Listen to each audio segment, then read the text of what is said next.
In the Oval Office on January 29, 1979, Deng Xiaoping leaned forward and delivered his verdict on Vietnam with casual contempt.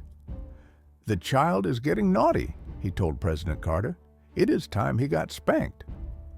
Around the table sat Vice President Mondale, Secretary of State Cyrus Vance, and National Security Advisor Zbigniew Brzezinski, listening as China's paramount leader dismissed Hanoi as the Cuba of the East, a Soviet proxy that needed correction.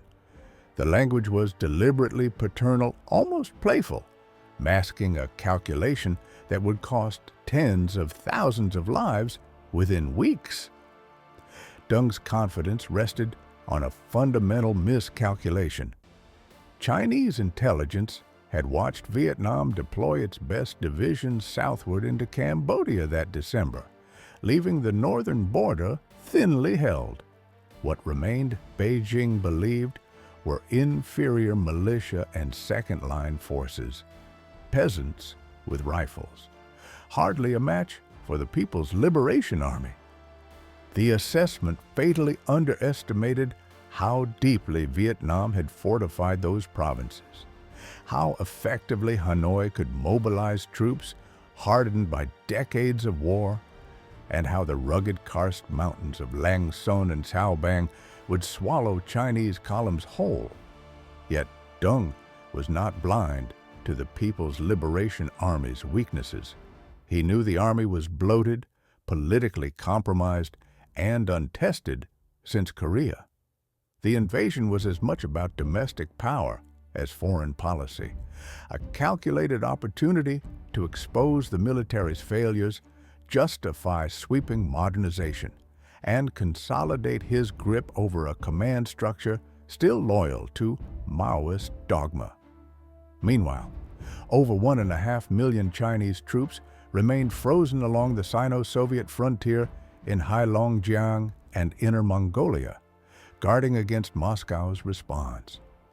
The operation into Vietnam would be limited by design, a short, sharp punishment raid.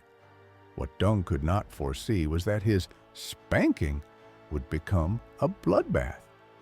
At 0500 on February 17th, the darkness along Vietnam's northern frontier erupted.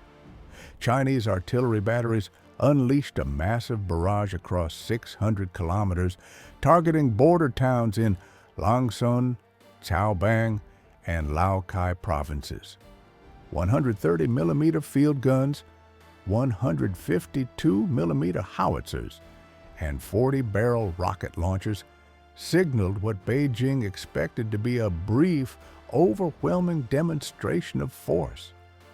200,000 troops surged across the border. The Guangzhou Military Region's 41st and 42nd Armies spearheaded the eastern thrust toward Cao Bang and Lang Son, supported by the 50th Army from Chengdu and the 12th and 20th from Nanjing. 200 tanks, Type 59s, 62s, and 63s, rumbled down highway corridors leading toward Hanoi. Chinese planners had drawn up a timetable measured in days: seize border towns within 24 hours, capture provincial capitals within a week, withdraw before Moscow could react. The assumption undergirding every operational order was simple: Vietnam's best units were committed to Cambodia, leaving only weak local defenses. Private Zhang Wei felt the Type 59 tank shudder beneath him as it crested the border marker. The interior smelled of diesel fumes, old sweat, and gun oil that had gone rancid in the humid air. He was wedged into the loader's position, knees pressed against ammunition racks holding 44 rounds for the 100mm main gun. The engine's roar vibrated through his spine, through his teeth, through his fillings until they ached. Through the periscope, the world was a gray smear. Fog clung to the valleys like wet gauze, reducing visibility to perhaps 80 meters. The hills rose sharply on either side, steep, jungled slopes where anything could be watching. The column ahead slowed, then stopped. "Contact front," crackled the radio. "Lead vehicle reports obstruction." Zhang pressed his eye harder against the periscope. The fog swallowed everything. Somewhere in that gray nothing, something had halted 200 tons of Chinese steel. Then the first rocket-propelled grenade struck. The terrain told a different story than intelligence had promised. In the misty valleys of late February, where temperatures hovered near 10 degrees Celsius at dawn and visibility shrank to mere hundreds of meters, the mountains themselves became an adversary. The 42nd Army's 129th Division pushed along Highway 4 toward Langson, while the 121st Division began a march to Cao that would stretch to 6 days through broken, forested highlands. Ahead, dug into ridge lines and terraced hillsides, Vietnam's 3rd Infantry Division, the Golden Star Division, held positions at Zhang, Cao Loc, and Lang Son Town. Its 2nd, 12th, and 141st Infantry Regiments anchored the defensive belt, supported by the 68th Artillery Regiment. The 338th Division waited at Loc Bin and Jin Lap with 3 more infantry regiments. They were not militia, they were regulars, and they had been waiting for months. But those regulars were not alone. Behind them, woven into mountain villages and terraced paddies, waited the defenders China had dismissed entirely. Many had fought the French at Dien Bien Phu. Some had survived American bombing campaigns that dropped more ordnance on Vietnam than fell on all of Europe during the Second World War. When Chinese columns pushed into the provinces, they found grandmothers who could field strip a Kalashnikov in darkness and grandfathers who knew every ravine from 30 years of war. Nguyen Thi Lan was 53 years old. Her knees ached in the cold, her hands calloused from decades of farming and fighting.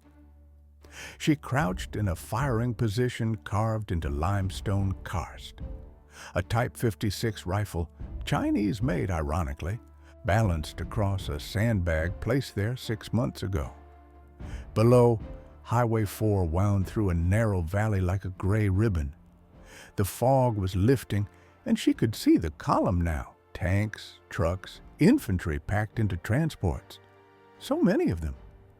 She had been 19 at Dien Bien Phu, a porter hauling artillery shells up mountain trails French commanders swore were impassable.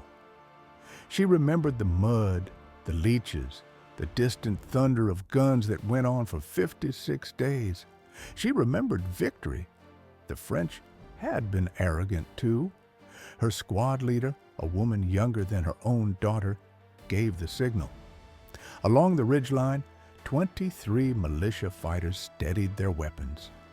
Below, the Chinese column had bunched up at a hairpin turn, vehicles nose to tail, exactly as predicted.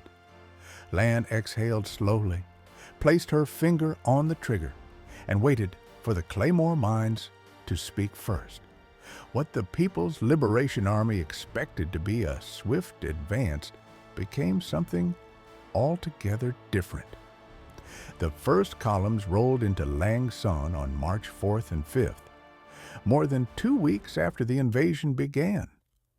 The provincial capital sat just 150 kilometers from the border, less than half the distance planners anticipated covering. The problem was not just Vietnamese resistance, it was how the Chinese fought. Forces reverted to frontal assaults from Korea 3 decades earlier, throwing infantry at prepared positions without combined arms coordination. No air support covered the advance. Artillery barrages preceded attacks, but armor and infantry rarely synchronized. Tank units pushed ahead without infantry screening, walking into ambushes. infantry assaulted without suppressive fire. Radio sets were primitive relics whose range was so limited that adjacent units lost contact in mountainous terrain. Supply columns stretched back along single roads, vulnerable at every turn. Private Chen Mingxin had not eaten in 37 hours. His unit, what remained of it, had taken cover in a bombed-out schoolhouse on Langsun's outskirts. The roof was gone, collapsed by a recoilless rifle hit. Shattered desks and the children's drawings littered the floor, trampled into mud and blood. The temperature had dropped after sunset. Chen huddled against a wall still bearing chalk equations, his rifle cradled across his chest. The weapon's wooden stock was cracked from when he had used it as a club 3 days ago, in a basement where a Vietnamese soldier had been waiting with a machete. He could still feel the impact. The wet crunch, the way the man's skull had given way. His sergeant was dead, shot through the throat. Chen did not know who was in charge now. He was not certain anyone was. The sound of digging reached him through shattered walls. Slow, rhythmic, patient. Someone was tunneling toward them. The losses mounted in ways Beijing had not anticipated. Between 200 and 400 tanks were destroyed or damaged. Vietnam claimed 134 tanks knocked out at Cao Bang alone, 76 at Lang Son, 66 at Lao Cai. Chinese sources acknowledged only 44 destroyed total, but the burned-out Type 59 hulls littering the roads told a different story. The soldiers had been fed different expectations. Most were young conscripts raised on propaganda promising swift victory. Veterans later recalled being told Vietnam would be quickly overawed. Instead, they found themselves in what they called a ghost war, fighting invisible enemies who knew exactly what they would do next. One testimony captured the strain. It seemed they were fighting against their own shadows. The Vietnamese employed the same tactics, made the same moves, used the same weapons. They knew exactly what the Chinese were trying to do. They exploited almost every problem and weakness. Private First Class Zhao Yong found the mine with his right foot. The Soviet PMN was buried 2 centimeters beneath a footpath that looked like every other path in Cao Bang province. One moment he was walking. The next he was on his back, ears filled with a high-pitched whine that drowned out everything. His right leg ended below the knee. The wound was cauterized by the blast, flesh blackened and split. Blood pumped from the femoral artery in rhythmic spurts, growing weaker with each heartbeat. The medic reached him in under a minute, an 18-year-old with bandages that suddenly seemed pathetically inadequate. He applied a tourniquet with shaking hands. "Stretcher!" the medic shouted. "I need a stretcher." No stretcher came. The trail was blocked by another casualty who had stepped on a second mine while trying to help. Behind them, the platoon had frozen, suspended in a minefield they could not see. When New York Times correspondent Henry Kam entered Lang Son after capture, he found that troops had methodically blew up every major building in the town. The old provincial hospital lies in ruins. The town library was leveled and its books burned. Senior officers reading frontline reports were shocked by the poor discipline, low morale, combat ineffectiveness, and high casualties. The statistics told a story Beijing desperately wanted to suppress. Historian Xiaoming Zhang documented the arithmetic: 7,915 killed, 23,298 wounded, over 31,000 casualties in 3 weeks. The Guangxi Front bore the heaviest burden, 5,103 dead, 15,412 wounded. The Union front counted 2,812 killed and 7,886 wounded. Beijing's public statements admitted only 20,000 total casualties, erasing a third of the dead. Western intelligence converged on grimmer figures, roughly 30,000 deaths on each side, with 35,000 wounded. China, the attacker, with overwhelming numerical superiority, had achieved a 1-to-1 kill ratio against militia and border guards fighting on prepared ground. The casualty ratios represented a devastating indictment. On March 5th, after capturing Langson's rubble, Beijing announced that China had achieved its objectives. 11 days later, the last units crossed back into Chinese territory. But what had changed? Vietnam's occupation of Cambodia continued uninterrupted through the entire 1980s. The Soviet-Vietnamese alliance proved durable. China had captured no permanent territory. It had changed no strategic facts. What it had done was destroy. Engineers worked through Langson with demolition charges and flame. The provincial hospital lay in ruins. The library was leveled, books burned. Across Cao Bang and Lao Cai, bridges were demolished, rail lines torn up, roads cratered, industrial facilities wrecked. An army that destroys what it cannot hold is not demonstrating strength. The People's Liberation Army had exposed 3 decades of stagnation to the world. Yet for Deng, this was proof of concept. The catastrophic performance became ammunition to dismantle an obsolete military structure. Between 1979 and 1982, he moved systematically. Demobilization began. Military regions were reorganized. Officers tainted by Cultural Revolution factionalism were sidelined. Professionals like Zhang rose to Minister of National Defense. The humiliation in Vietnam became the catalyst for rebirth. Yet even as Deng reshaped the military, a second campaign began: systematic erasure. In Chinese textbooks, the war appears as a single sentence labeled self-defensive counterattack against Vietnam. No casualties listed, no cities named. Inside Beijing's military museum, the Korean War occupies vast galleries. The 1979 war has no dedicated room. Online, posts mentioning casualty figures vanish, throttled by keyword filters. Veterans who try to publish memoirs face refusals.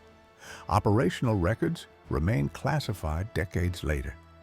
Across the border, Vietnam's silence mirrored China's. For nearly 40 years, Hanoi suppressed official commemoration. The war became a mutual ghost, present in scarred hillsides and veterans' nightmares, absent from classrooms. When Major General Le Van Quang stood before Vietnamese media in 2013, his frustration broke decades of reticence. Thousands of people have lost their lives to protect the land in the north. Why do we have no words for them? In a village cemetery outside Cao Bang, the names are carved in stone. Nguyen Thi Lan, born 1926, died March 1979. No mention of the ridgeline overlooking Highway 4. No mention of the 23 fighters who held their position until Chinese artillery found their range. The fog still settles in those valleys each winter. The mountains do not forget. If you enjoyed this story, hit subscribe for more World War II historical deep dives every week. Thanks for watching.